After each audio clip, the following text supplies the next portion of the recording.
Simulan na natin ang balitaan. Narito ang malalaki at makabuluhang balita ngayong araw.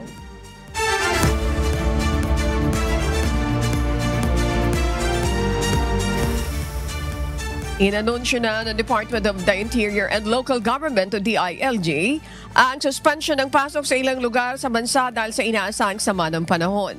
Walang pasok ngayong araw sa lahat ng antas ng pampubliko at pribadong paaralan, gayon din sa mga tanggapan ng paaralan sa Metro Manila, Bulacan, Nueva Ecija, Pampanga, Batangas, Cavite, Aurora, Quezon, Rizal, Laguna, Camarines Norte, kasama ang Camarines Sur, Albay, Sorsogon, Catanduanes, Masbate, Northern Samar, Eastern Samar, Leyte at Southern Leyte. Naglabas na ng heavy rainfall warning ang Pag-asa sa iba't ibang lugar sa bansa dahil sa low pressure area at southwest monsoon o habagat. Ayon sa Pag-asa, kagabi, nasa medium ang Tiansang ma-develop ang LPA bilang isang bagyo sa susunod na 24 oras. Hataw Balita ngayon! Suspendido ngayong August 26 ang implementasyon ng Expanded Number Coding Scheme. Batay sa anunsyo ng Metropolitan Manila Development Authority o MMDA, bunso dito ng inaasang sama ng panahon na posibleng maranasan dahil sa binabantayang low pressure area na maaaring maging bagyo. Hataw Balita ngayon! Naniniwala naman si Senator Fan Peloping Lacson na kailangan munang pag-aralan pa ang panukalang huwag munang maglaan ng pondo para sa flood control projects sa national budget para sa taong 2026. Ibinabala ni Senate Committee on Finance Chairperson Sherwin Gatchalian na gagawing zero ang ilalaang budget sa flood control projects sa gitna ng issue sa mga proyekto. Sa 2026 proposed national budget, nasa 275 billion pesos ang alokasyon ng Department of Budget and Management o DBM. Kung puro tayo may bagyo at kailangang i-repair yung mga ibang flood control projects, wala tayong budget, paano? Kailangang pag-aralan mabuti. Ang kailangan dito is back to the drawing board, yung DPWH, magsagawa ng yung talagang master plan, integrated, hindi yung patsi-patsi. Hataw Balita ngayon! Nakatakda ang kasuhan ngayong araw, August 26, sa Batangas 1st District o ni Batangas 1st District, Representative Leandro Ligarda Leviste, ang umano'y nanuhol na District Engineer ng Balayan, Batangas na si Abelardo Calalo. Nasa 3.12 million pesos umano ang tinagkang isuhol ng DPWH District Engineer kay Congressman Leviste noong Biyernes, August 22. Kahapon naiditini ang District Engineer sa Taal Municipal Police Station. Hataw Balita ngayon! Nananawagan ang Citizens War Against Corruption movement kay Pangulong Ferdinand Marcos Jr.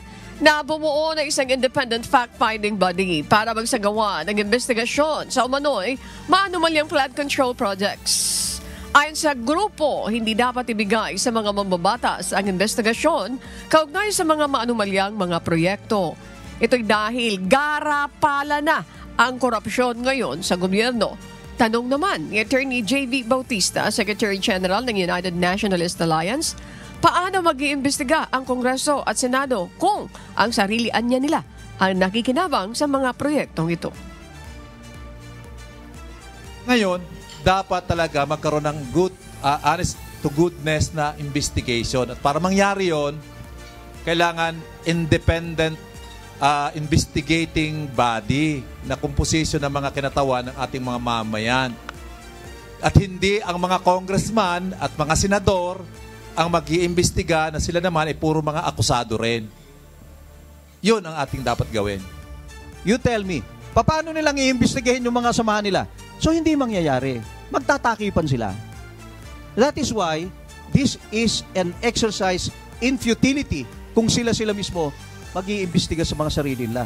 At maiimbestiga pati yung mga pamilya nila at yung mga best friend nila ng mga kontratista at yung mga alaga nila mga district engineer sa DPWH. Hataw Balita ngayon! walya at katiwalian sa gobyerno. Ayon kay Pangulong Ferdinand Marcos Jr. Ito ang inahayag ni Pangulo sa kanyang talumpati kasabay ng pagunita sa Araw ng Mga Bayani na ginanap kahapon sa libingan ng mga bayani sa Taguig City. Bukod dito, pagtutuunan din anya ng pamahalaan ang paglaban sa mga nang aabuso sa kanilang kapangyarihan.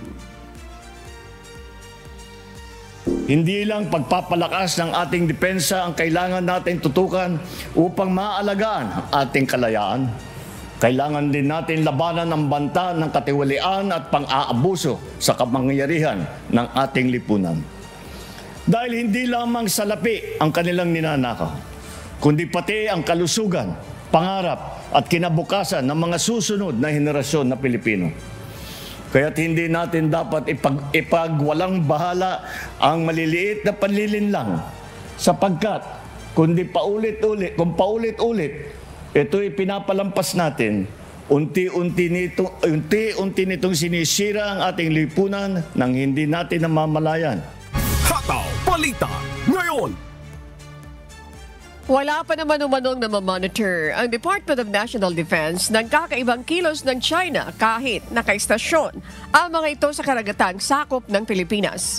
Sa ngayon, nananatili ang presensya ng Chinese vessels sa Ayungin Shoal kung saan nakaistasyon din ang tropa ng Pilipinas sa BRP Sierra Madre.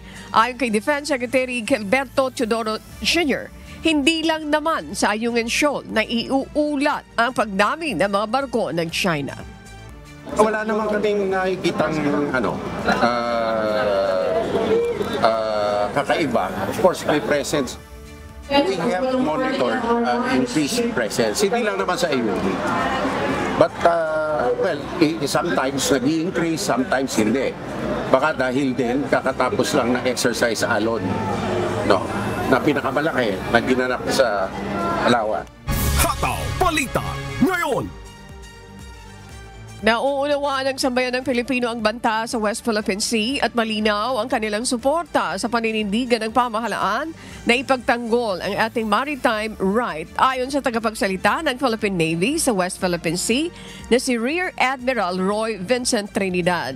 Ito anya ang refleksyon ng lumabas na resulta ng survey ng Okta Research kung saan karamihan sa mga Pilipino ay walang tiwala sa China. Sa pinakahuling tugon ng masa survey ng Okta Research na inilabas kahapon, lumalabas na 85% ng mga Filipino adult na ang nagsasabing hindi dapat pagkatiwalaan ng China. 76% naman ang mga Pinoy ang suportado ang aksyon ng pamahalaan sa West Philippine Sea. Isinagawa ang survey mula July 12 hanggang 17, 2025 gamit ang face-to-face interviews sa 1,200 respondents sa iba't ibang panig ng bansa. The Okta results show that the Filipino people understand the threat in the West Philippine Sea. Number two, they support the stand of our government. And ergo, they support the AFP stand to secure and to protect our maritime entitlements. Ito ay napapatibay sa resolve ng bawat member ng AFP na ipagpatuloy natin ang panindigan at ang laban sa West Philippine Sea. It adds to our legitimacy when we know that the vast majority of our people back us or support us. Hataw Balita ngayon. Dadagdagan na ng 2 hanggang 3 piso ang presyo ng sariwa at tuyong palay ng mga magsasaka sa Bulacan mula sa dating 8 pesos per kilo. Ayon kay Mang Ruperto Hernandez, Pangulo ng Bulacan Provincial Agriculturist and Fishery Council of PAFC. Paboran niya ito sa kanilang grupo at marami ang nabuhayan ng loob sa 2 pesos increase sa dry and wet na palay. Gayunpaman, may ilan pa ring nagrereklamo dahil kung kailan tapos na silang umani ay saka pa lang tumaas ang presyo nito. Kahit itinaas nila ng 12 o 13, ala na kaming palay na ibebenta at naibenta na namin sa mura, kinuha na sa mura. Hindi pa sumampa ang aming mga kapital. Lugi kami. Maaari 20 sariwa. Pagka yung tiyo, 23, 24, ganun man lang ang maging labanan para kami kumita naman. Hataw Balita ngayon. Muling nakapagtala ng pagtaas ng kaso ng hand, foot and mouth disease sa ilang bahagi ng bansa. Ayon sa Department of Health, bagamat hindi nakamamatay, mabilis na nakakahawa ang sakit kaya't muling pinapaalalahanan ng publiko na panatilihin ang kalinisan at kalusugan lalo na ang mga bata. Sa pinakahuling tala ng Department of Health as of August 9, 2025, umabot na sa 37,368 ang kaso ng hand, foot, and mouth disease ngayong taon. Mas mataas ito ng 7 beses kumpara noong 2024. Ilan sa mga rehiyon na nakapagtala ng pinaka-maraming kaso ay ang Region 6, Western Visayas, Mimaropa, Central Luzon, Region 3, National Capital Region at Calabar Zone. Ang ilang lugar gaya ng Gitagum, Misamis Oriental, nag-anunsyo ang lokal na pamahalaan ng pagkakansila ng klase sa parehong public at private schools magmula noong August 19 hanggang August 28 dahil sa hawaan ng hand, foot, and mouth disease. Hataw Balita ngayon. Hard on the spot ang ilang mga job seeker sa isinagawang job fair sa Maynila kahapon bilang pagdiriwang ng Araw ng Mga Bayani. Kasama sa mga otomatikong natanggap, si Adrian na galing pang Quezon Province at naghihintay na lang ng deployment para maging sales clerk.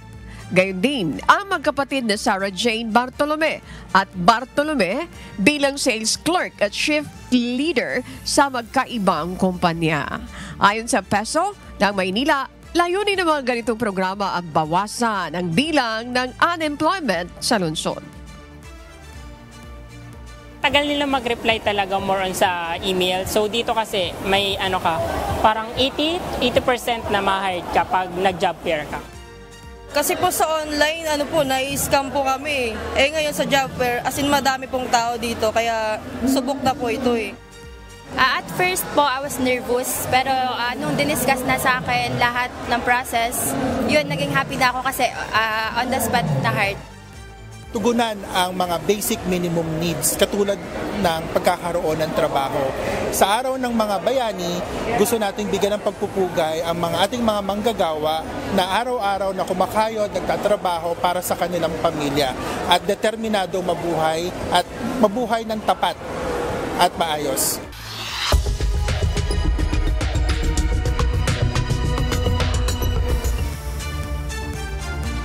Yes, Ani, magandang umaga at sa lahat ng ating mga kasambahay.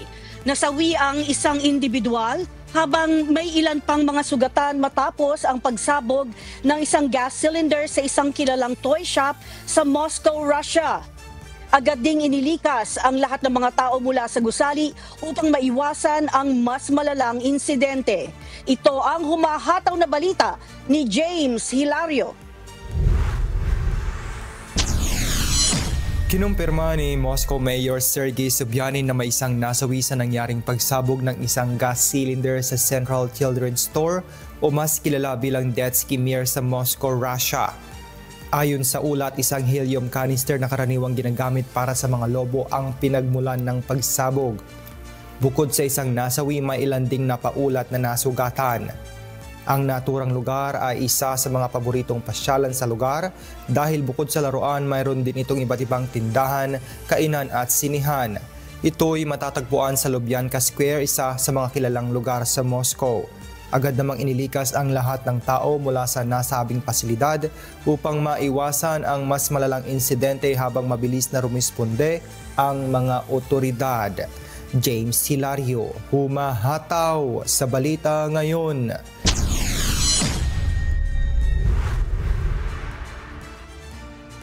Magkaiba ang naging rekomendasyon ng dalawang health groups sa Amerika pagdating sa COVID-19 vaccination sa mga bata. Gayunpaman, tiniyak ng mga eksperto sa Canada na mananatiling hiwalay at nakabatay sa siyensya ang kanilang sariling guidelines. Ito ang humahataw na balita ni Noel Poliarco. Naging mainit ang usapin ngayong linggo hinggil sa COVID-19 vaccination sa mga bata. Panawagan ng American Academy of Pediatrics na pabakunahan ang mga batang 2 taon pababa at ang mga high risk sa sakit.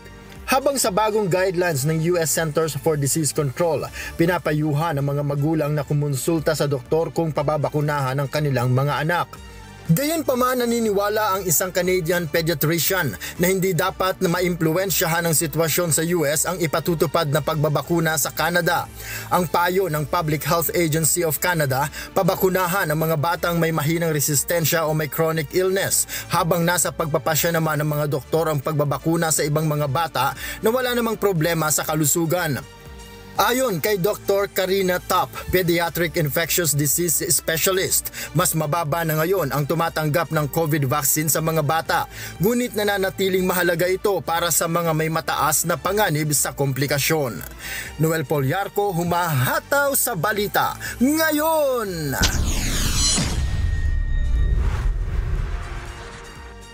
Samantala, good news naman mula sa Land Down Under dahil mas maagang ipatutupad ng Australian government ang pangako nitong First Home Buyer Guarantee Scheme.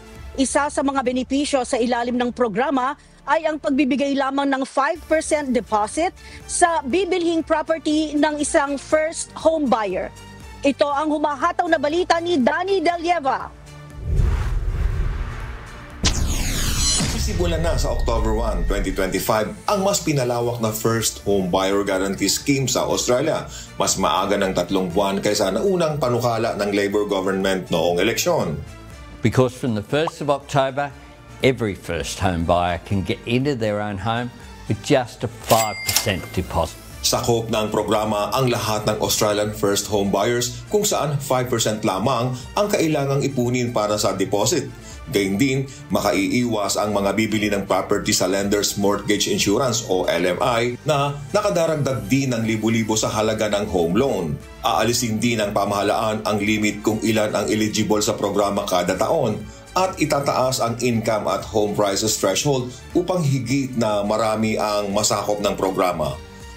No more income caps, no limits on places, and increased property price caps so there are more homes that you can buy. I know housing's really hard, but getting the keys to your first home is about to get just that little bit easier. Ayon kay Mr. Albanese, ibig ng pamahalaan na makinabang ng mas maaga sa scheme ang mga kabataan at first home buyers.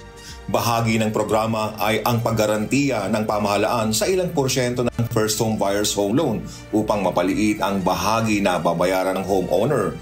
Tinataya ng Treasury Department ang karagdagang 20,000 first home buyers na lalahok sa unang taon ng pagluluwag sa eligibility sa programa. Danny Delieva, humahataw sa balita ngayon.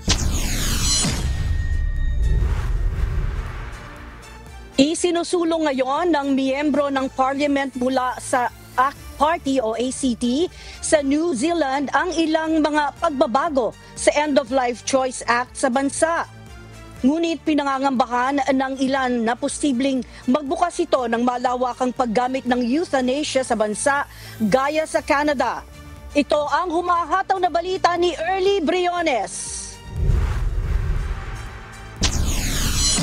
Muling inihain ni ACT Member of Parliament Todd Stephenson ang mas pinalakas na bersyon ng End-of-Life Choice Amendment Bill. Sa ilalim ng panukala, tatanggalin ang kondisyon na dapat 6 na buwan na lang ang itatagal ng isang pasyente bago payagan sa assisted dying. Ayon kay Stephenson, sa panukalang ito, mabibigyan ng mas madali at mas magandang access ang mga terminally ill na pasyente na makapili ng dignified death habang nananatiling protektado ang karapatan ng mga ito. Nangangamba naman ng ilang grupo at kritiko na maaari itong magbukas ng mas malawak na paggamit ng euthanasia, gaya ng nangyari sa Canada. Kabilang sa mga tumututol ay ang ilang relihiyosong sektor at dating mambabatas gaya ni Simon O'Connor at Alfred Ngaru, na naninindigang hindi katanggap-tanggap ang panukala sa moral at etikal na pananaw. Conscience vote ang gagawin sa Parliament at kailangan ni Stephenson ng hindi bababa sa 61 na boto para maisulong ang panukala. Early Briones, humahataw sa balita ngayon.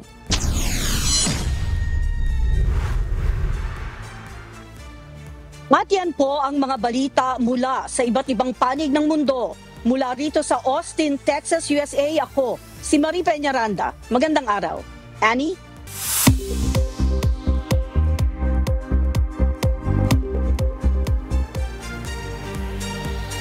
Alamin na natin mga kasambahay ang magiging lagay ng panahon sa iba't ibang bahagi ng bansa ngayong araw ng Martes, August 26, 2025. Panoorin po natin ang update mula po sa Philippine Weather Bureau, Pag-asa.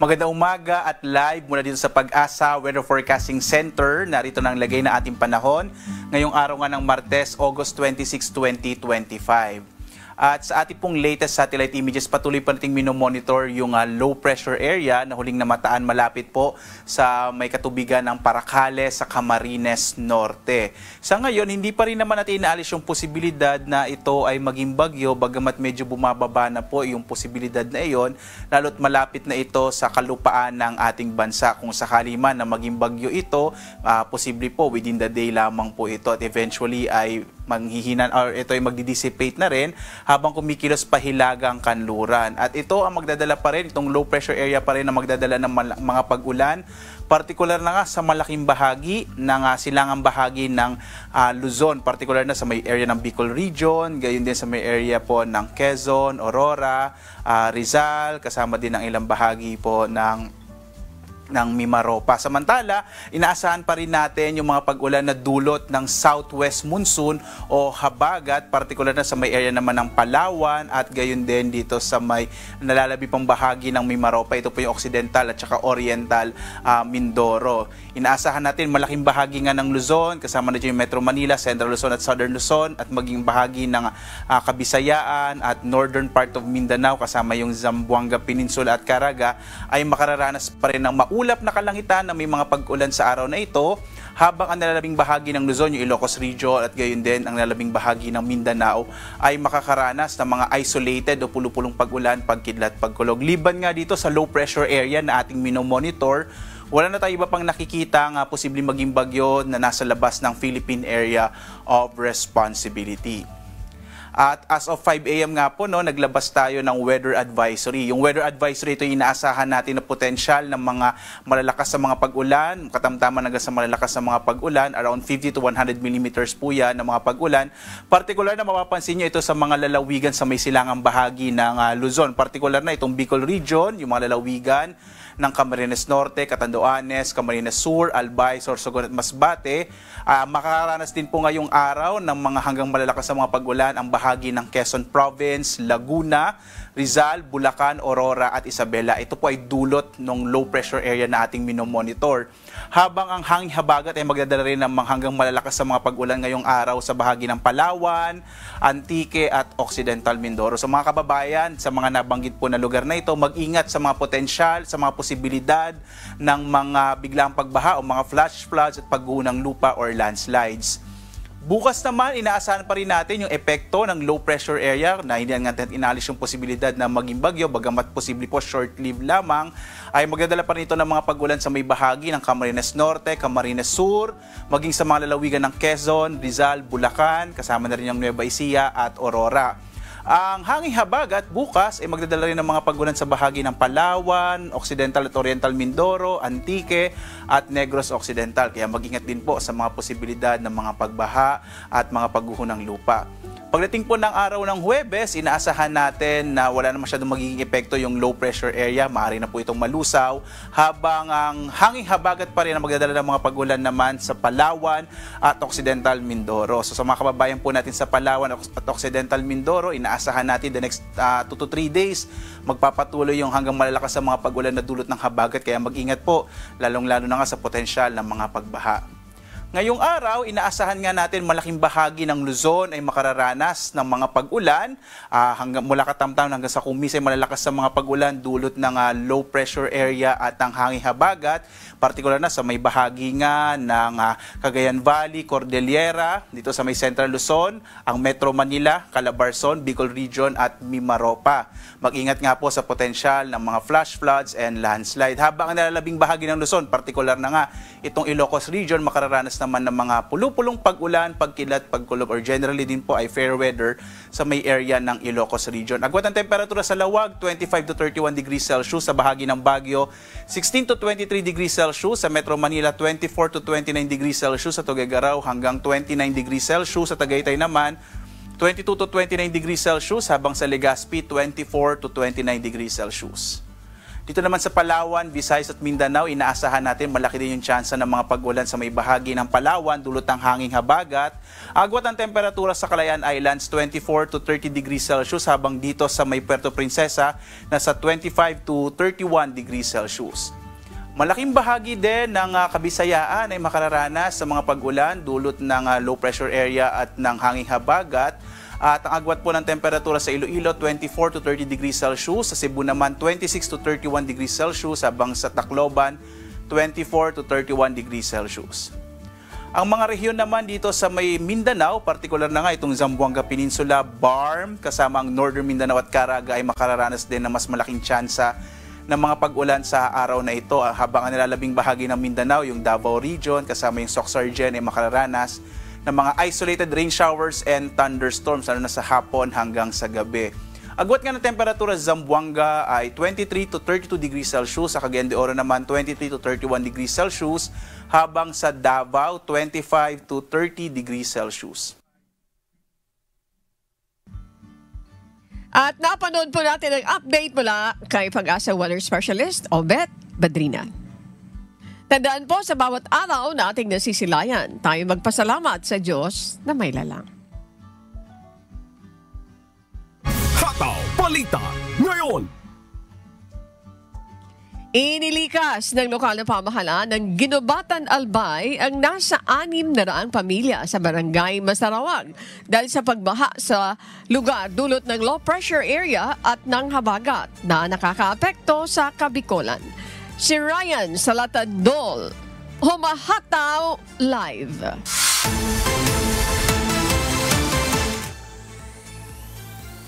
Ryan, kumusta ang pamilyang nasa evacuation center ngayon dyan?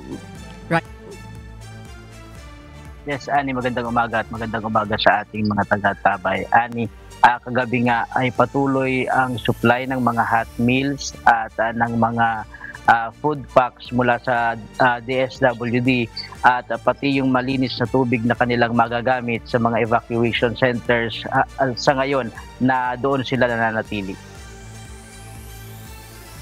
Ani, kahapon nga ay inilikas ng lokal na pamahalaan ng Ginubatan Albay, katuwang ang iba't ibang sangay ng pamahalaan at ang Municipal Disaster Risk Reduction Management Office ng Ginubatan ang mga pamilyang naninirahan sa 4 na purok ng Barangay Masarawag. Ito ay dahil sa muling pagragasan ng tubig dulot ng malakas na pag-ulan dahil sa low pressure area at habagat na nakaapekto sa buong rehiyon ng Bicol. Dahil dito, daan-daang pamilya ang pansamantalang naninirahan ngayon sa Ginubatan Community College upang makaiwas sa anumang sakuna dulot ng pag-apaw ng tubig sa mga kalsada sa kanilang lugar, lalo na kung magpapatuloy ang pag-ulan ngayong araw. Agad namang nagbigay ng tulong ang lokal na pamahalaan ng Ginubatan at ang Department of Social Welfare and Development Office Region 5 o DSWD sa mga evacuees sa lugar. Nagpahanda ng mga hot meals ang LGU upang pagsalu-saluhan ng mga evacuees kagabi sa kanilang hapunan. Namigay naman ng food packs at malinis na tubig na may inom ang DSWD sa evacuation center. Samantala, patuloy ang monitoring ng mga otoridad sa magiging lagay ng mga evacuees hanggang sa ito'y makauwi.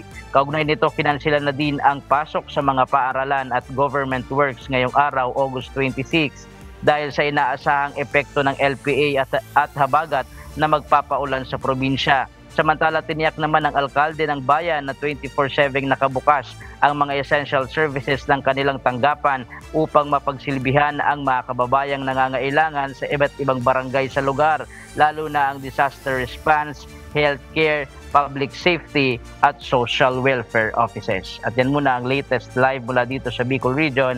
Balik sa iyo, Ann. Maraming salamat, Ryan. Maraming salamat. Maraming na aldaw sa imo, Ryan, at mabalo sa imo. Ryan Salatandol mula po sa Camarines Sur. Magandang umaga. Hataw Balita ngayon. Samantala, nakataas na ang Red Alert status sa Operation Center ng Regional Disaster Risk Reduction and Management Council dahil sa pagtama naman ng low pressure area sa Bicol Region.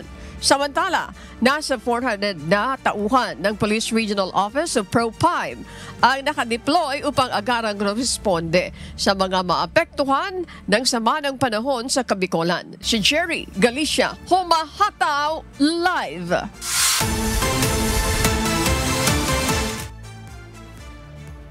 Jerry, maray na aldaw sa imo. Kumusta ang lagay ng panahon dyan sa Bicol? Maulan pa ba sa oras na ito, Jerry?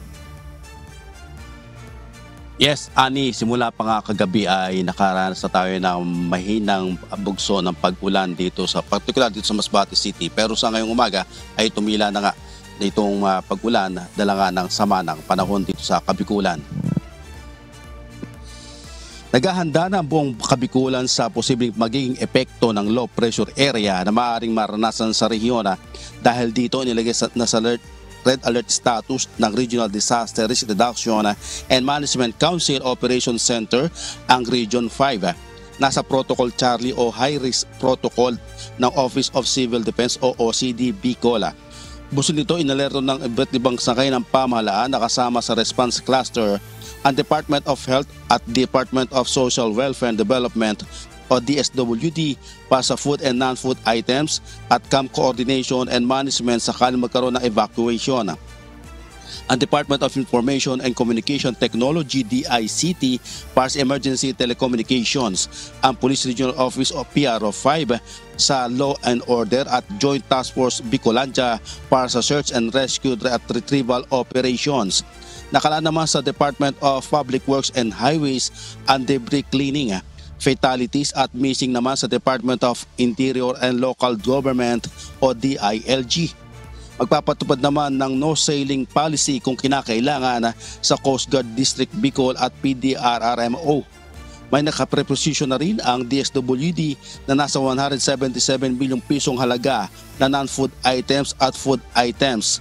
Nasa kabuang 112,499 family food packs at non-food items ng 4,743 hygiene kit, 4,971 kitchen kits, 1,154 sleeping kits, 9,212 family kits at 12,100 ready-to-eat food packs at other non-food items na 26,600. Ani bukod pa dyan ang 2 mobile kitchen na nakahanda na para i-deploy sa iba't ibang pantalan sa rehiyon. Samantala, nasa 378 tauhan ng Police Regional Office o PRO 5 ang nakahanda para ipadala sa mga lugar na maapekto ng sama ng panahon. Inatasan na din ni PRO 5 Regional Director Police Brigadier General Nestor Babagay Jr. ang bawat commander na magsagawa ng close coordination sa LGU officials sa pagtukoy ng pangangailangan ng kanilang nasasakupan lalo na sa evacuation ng mga residenteng nasa mga low-lying areas at flood-prone na lugar. Nakasuporta naman ang Crisis Management and Action Team para sa 24-hour monitoring sa sama ng panahon para tiyak na responde sa mga nangangailangan. Tiniyak ng pamunuan ng PRO 5 na buong pwersa ng PNP Bicol ay mananatiling nakahanda para tumulong, protektahan at rumisponde sa anumang pangangailangan ng mga komunidad lalo na sa emergency. Yan ang balita mula din sa Bicol Region, balik sa iyo, Ani. Maraming salamat, Jerry Galicia, mula dyan sa lugar po ng Masbate City. Hataw Balita ngayon. Nalubog sa tubig baha ang ilang lugar sa Zamboanga City matapos makaranas ng matinding pagulan simula kahapon. Pinagsamang low pressure area at southwest monsoon o habagat ang dahilan ng pag-apaw ng tubig. Si Alan Manansala, humahataw.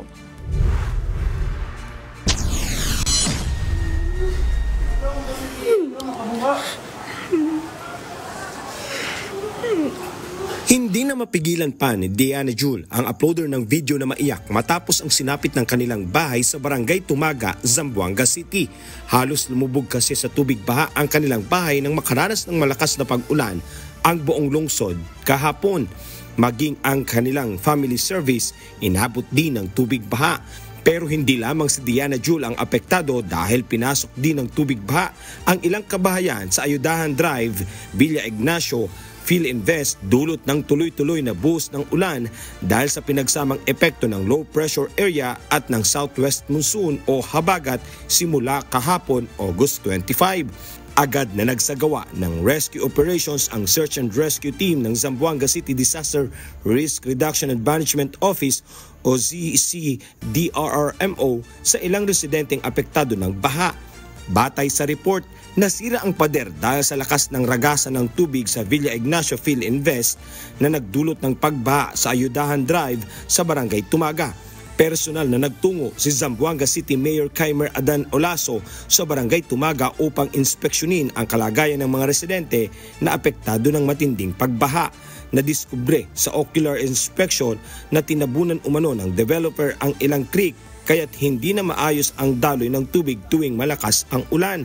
Nakatakdang magsagawa ng pagpupulong ang local government unit ng Zamboanga City at ang may-ari ng isang pribadong subdivision sa Tumaga upang talakayin ang mga hakbang na maaaring gawin upang maresolba ang problema sa baha. Sa tala ng City Government of Zamboanga, mahigit 400 pamilya ang inilikas at nasa mga evacuation center dahil sa insidente. Alan Manansala, humahataw sa balita ngayon.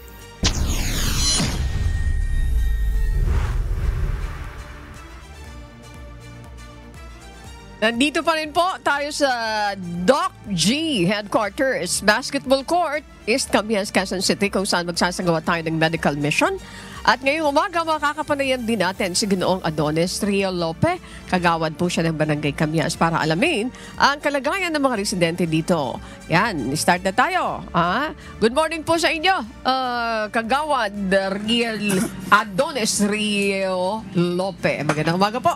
Magandang umaga po sa inyo. Maraming salamat po at nabigyan nyo kami dito ng kagaya nitong medical mission. At nagpapasalamat po ako sa aming NBF ng aming Kapitan Big Garcis at sa Presidente ng Solo Parent. Maraming salamat po. Magandang araw. Ayan. Okay. Ano ang mga pangunahing serbisyong medikal ang kasalukuyang inaalok naman po ng Barangay Health Center para sa mga residente? I understand, nagkaroon kayo ng katatapos nyo lang, yung August 9. Meron kayong medical mission dito po? Opo, sa pamumuno po ni Kapitan Ben Garcis, siyam na po namin na Grand Medical Mission. Tuwing taon-taon po yan. Mula nang umupo ang aming kapitan na si Bing Garcis. Opo, may mga medical missions din po kayo. Ayan. Anong kalimitang idinudulog dito sa lugar nito? Yung mga residente nyo, may sapat na tayong mga pasilidad? May mga binibigay din po ba mga libreng gamot, Kagawad Riliope, doon sa mga constituents nyo particularmente po? Opo. Tuwing buwan po, nagbibigay po ang aming pinakamamahal na counselor,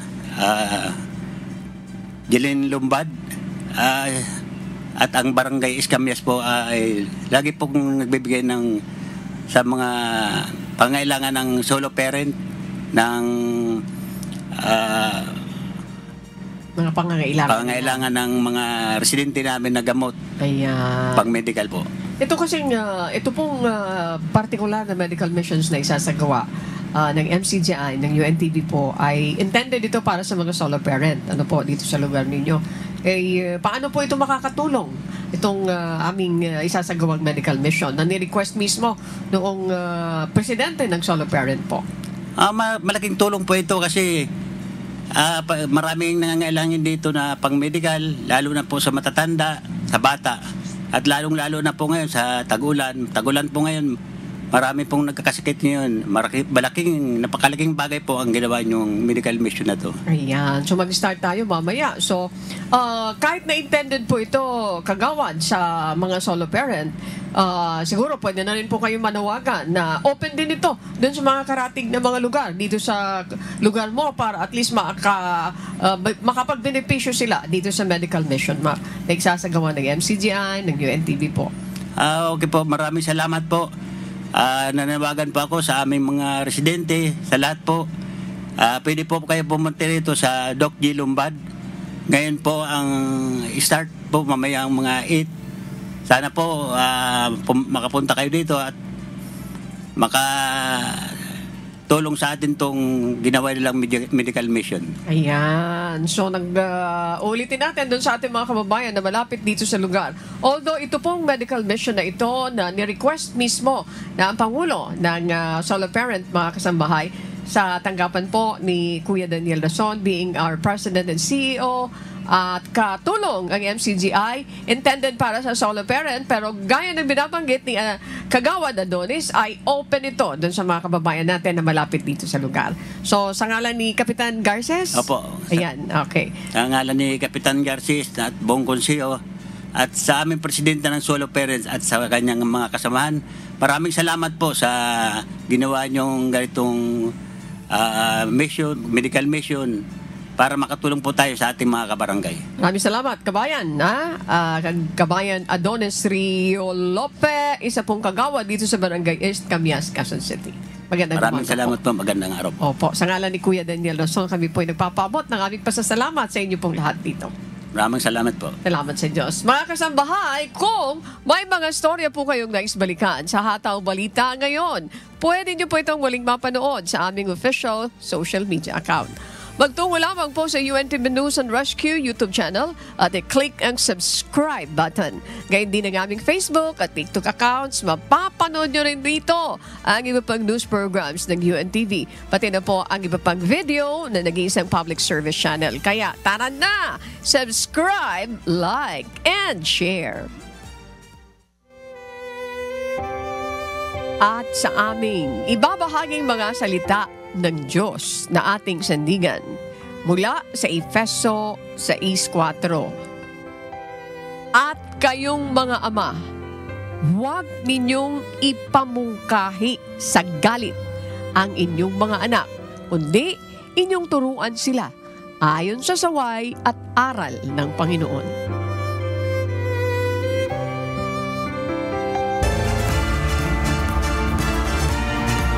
At yan po ang umahataw na balita ngayong umaga ng Martes, ika-26 sa buwan ng Agosto 2025. Wala nang bati at death. Ayan. Sa lahat ng narito sa East Camias, maraming salamat. Kasama ang buong team ng RMB, Radyo La Verdad at UNTV. Maraming salamat po sa inyo. UNTV Radyo La Verdad 1350. At ng ating mga correspondent mula sa Pilipinas at sa iba't ibang panig ng mundo. Sa ngalan po ni amigo Sherwin Colobong, ako naman si Annie Rentoy. At dito sa UNTV at UNTV Radyo La Verdad 1350, Diyos ang aming sandigan, serbisyo publiko ang aming pinahalagahan. Susunod na po ang Good Morning, Kuya. Salamat po sa Diyos at magandang umaga.